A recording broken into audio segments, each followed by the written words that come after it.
नमस्कार प्रेक्षकांना. वृंदाच्या अभिनयाची कारकीर्द यामधील पार्ट 2 मध्ये बघणार आहोत. वृंदा ही भूमिका का खास आहे?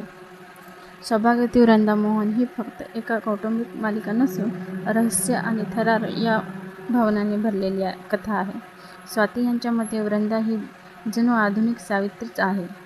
मोहनसाठी ती कोणत्याही संकटाचा सामना करण्यास तयार आहे. अगदी स्वतःचा जीव धोक्यात घालवण्याची वेळ आली तरी पण ती मागे हटणार नाही. त्यांची पहिली आणि प्रमुख मालिकेतील मुख्य भूमिका वृंदा ही आहे. त्यामुळे या भूमिकेसोबत जबाबदारी आणि थोडं दडपणही त्यांना आलेलं आहे.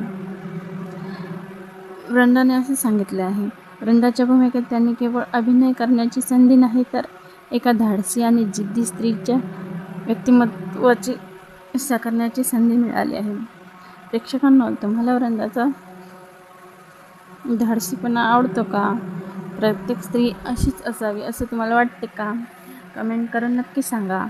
वृंदाच्या समोर फक्त संकट येतं आणि ती त्यातून अलगदपणे निघून जाते. प्रत्येक संकटाचा ती सामना करते. प्रत्येक संकटासमोर सामोरे जाते आहे. ते आपण मालिकेमध्ये बघतोच आहेत.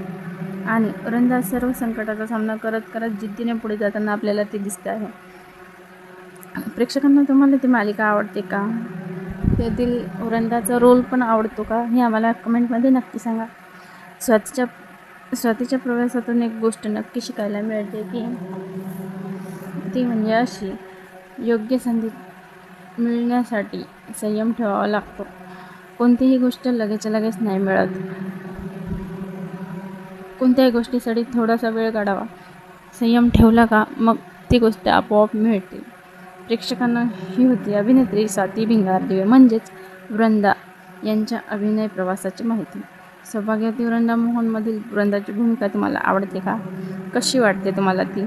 स्वाती भिंगारदिवे यांचा अभिनय तुम्हाला आवडतो का? कमेंटमध्ये नक्की सांगा. व्हिडिओ आवडला असेल तर लाईक करा, शेअर करा आणि कमेंट करायला विसरू नका.